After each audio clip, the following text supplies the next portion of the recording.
کیونکہ 1 یا 2 دن کے بعد چاند رات بھی ہم گزاریں گے جس کو لیلۃ الجائزہ بھی کہا جاتا ہے. بہت سارے مسلمان ایسے بھی ہوں گے جنہوں نے شب بیداری بھی کی ہے, لیلۃ القدر میں بھی عبادت کی ہے, روزے رکھے, نمازیں پڑھی, لیکن چاند رات کو وہ شاپنگ مالز کا, بازاروں کا رخ کریں گے اور اس کے بعد جو نمازیں مسجدوں میں پڑھنے جاتے تھے وہ بالکل ہی سائڈ پر ہو جائیں گی, ترک ہو جائیں گی.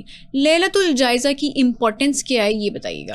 بسم اللہ الرحمن الرحیم. لیلۃ الجائزہ کی امپورٹنس کا اندازہ اس بات سے لگا لیجئے کہ ہمارے پیارے رسول نے 10 سال مسلسل اعتکاف فرمایا ہے. اچھا اعتکاف جب فرمایا ہے تو عموماً یہ ہوتا ہے کہ جب شوال کا چاند نظر آئے تو لوگ اپنے گھروں کو چلے جاتے ہیں, لیکن اللہ کے پیارے رسول گھر کو نہیں جایا کرتے تھے, بلکہ وہ پوری رات جو ہے وہ خانہ خدا میں, مسجد میں آپ بسر فرمایا کرتے تھے. ساری رات عبادت فرماتے اور اگلے دن فجر کی نماز کی ادائیگی کے بعد آپ اپنے گھر کو تشریف لے جاتے.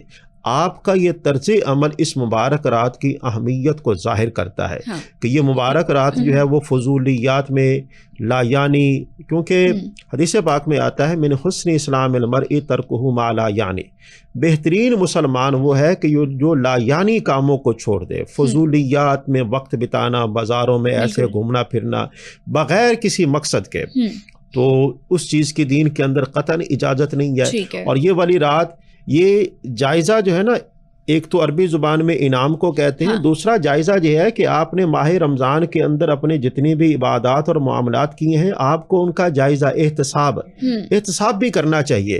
اور اللہ پاک اس بات کو پسند فرماتا ہے, آپ نے عبادت کی ہے, عبادت کرنے کے بعد آپ اللہ کا شکر ادا کریں اور ان عبادات کی قبولیت کے لیے اللہ کے حضور دعا کا بھی اہتمام کریں. اے اللہ تیری توفیق سے ہم نے عبادت کی ہے, ہماری عبادات کو اپنی بارگاہ میں قبول و منظور فرما. ٹھیک ہے مفتی صاحب, ایک کالر بھی ہمیں جوائن کر چکے ہیں, ان سے ان کا سوال پوچھیں گے. جی کون اور کہاں سے؟ جی السلام علیکم. جی کیا سوال ہے؟ میں بول رہی ہوں لاہور سے. جی میرا سوال یہ ہے کہ کیا ایک خاتون باقی خواتین کی امامت کرا سکتی ہے, چاہے وہ تراویح ہو یا پھر نماز ہو؟ ٹھیک ہے مفتی صاحب, یہ اکثر یہ سوال عید کی نمازوں میں بھی ہوتا ہے کہ عید کی نمازیں کیونکہ خواتین گھروں میں پڑھتی ہیں اور ظاہر ہے وہاں ایک گروپ کی شکل میں یا اجتماع کی شکل میں پڑھتی ہیں خواتین اکٹھی ہو کے, تو وہاں پر امامت ہو سکتی ہے یا تراویح میں؟ یا جی اس حوالے سے عرضی ہے کہ خاتون جو ہے وہ امام نہیں بن سکتی. ٹھیک ہے, شریعت مطہرہ میں خاتون کا امام بننا وہ بالکل جائز نہیں ہے.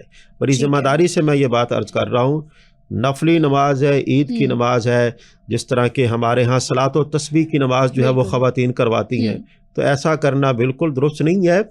مساجد کے اندر جہاں پر مرد حضرات کے لیے عید کی نماز کا یا جمعہ کی نماز کا اہتمام ہوتا ہے یا تراویح کا اہتمام ہوتا ہے, ہمارے ہاں بے شمار ایسی مساجد ہیں کہ وہاں پر خواتین کے لیے بھی باقاعدہ باپردہ جو ہے ان کے لیے نمازوں کا اہتمام کیا جاتا ہے. تو خواتین کو چاہیے, ہماری مائیں بہنیں اور بیٹیاں ان کو چاہیے کہ وہ مسجدوں میں جا کر نماز کو ادا کریں, اور اس میں زیادہ ان کے لیے اجر و ثواب ہے بجائے اس کے کہ وہ گھروں کے اندر اس طرح کی نمازوں کا اہتمام کریں.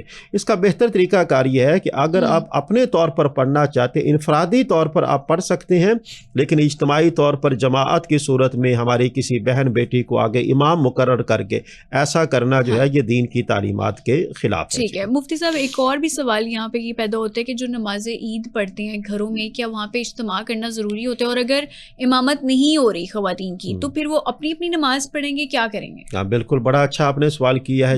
وہ جی اپنی اپنی نماز پڑھیں گے. ٹھیک ہے, 2 رکعت نماز نفل شکرانے کے وہ ادا کریں گے. ٹھیک ہے, اور اس کا طریقہ کار یہ ہے کہ جب عید کی نماز جہاں پہ ہو رہی ہے وہ اپنے گھروں کے اندر اللہ کا شکر بجا لائیں گی, اللہ کی تکبیر.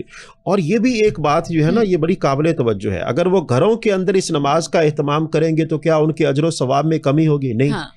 جو اجر و ثواب اللہ پاک مرد حضرات کو مسجد میں جا کر نماز ادا کرنے پر عطا فرمائے گا, وہی اجر و ثواب ہماری ماؤں بہنوں اور بیٹیوں کو گھر میں نماز ادا کرنے پر بھی عطا فرمائے گا. ٹھیک ہے, اللہ کی طرف سے اجر و ثواب میں کسی بھی موقع پر کوئی کمی نہیں ہوگی. مفتی صاحب کہا یہ جاتا ہے کہ لیلۃ الجائزہ میں جو استغفار کرے یا توبہ کرے اس کی جو توبہ ہے وہ قبول ہوتی ہے.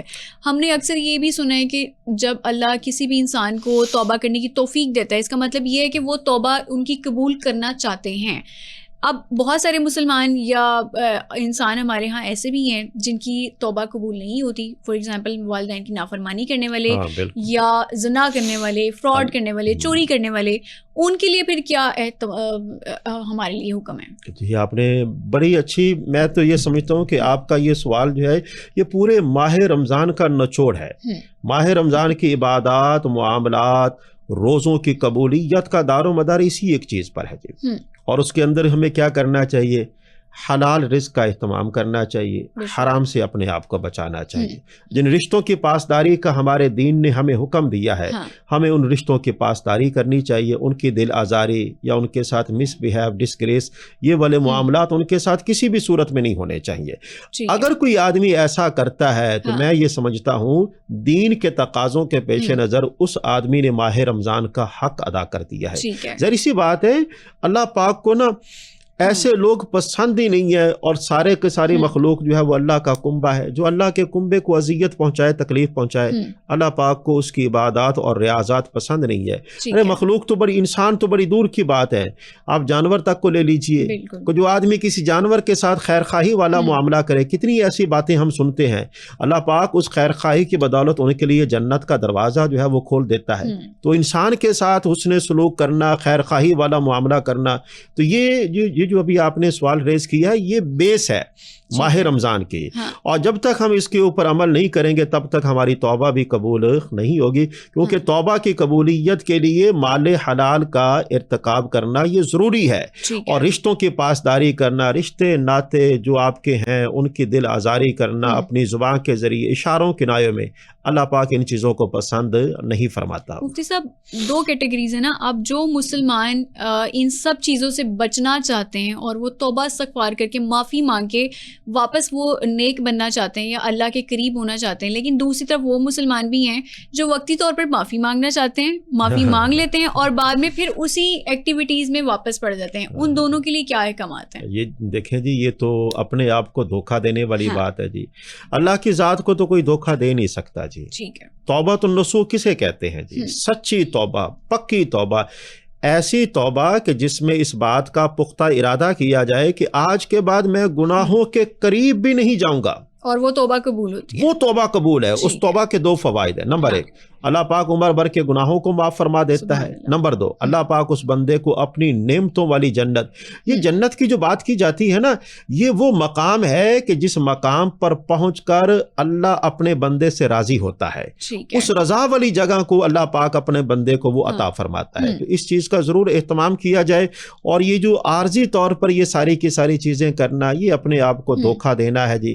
صدق دل کے ساتھ اللہ کی رضا کے لیے اپنی زندگی کو گزارنا در حقیقت دونوں جہانوں میں عزتیں اور سعادتیں حاصل کرنے کا ذریعہ ہے. اور پھر اس طرح سے ان کی توبہ قبول نہیں ہوگی کیونکہ اللہ تو نیتوں کو جانتا ہے. جی آپ نے بڑی خوبصورت بات کی. اس کے اندر ایک یہ بھی ہے, آپ نے اگر کسی کی دل آزاری کی ہے نا تو معافی آپ کو اس وقت تک نہیں ملے گی جب تک آپ تلافی نہیں کریں گے. جی میری بات پر ذرا میں توجہ چاہوں گا. معافی جو ہے اس وقت تک نہیں ملے گی. مثال کے طور پر ایک چور جو ہے وہ چوری کرتا ہے, بعد میں آ کر کہتا ہے کہ مجھے معاف کر دیا جائے. نہیں, سب سے پہلے یہ ہے کہ وہ جو اس نے چوری کی ہے وہ مال واپس لوٹانا پڑے گا.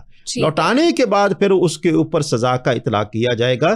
اسی طرح اگر کسی کی دل آزاری کی ہے کسی کے ساتھ, تو پہلے جا کر صدق دل کے ساتھ اس کے ساتھ معافی کا معاملہ کیا جائے. اور یہ معافی کا معاملہ عارضی طور پر نہیں, اپنی مفاد پرستی کو سامنے رکھتے ہوئے نہیں, صرف اور صرف اللہ کی رضا کے لیے.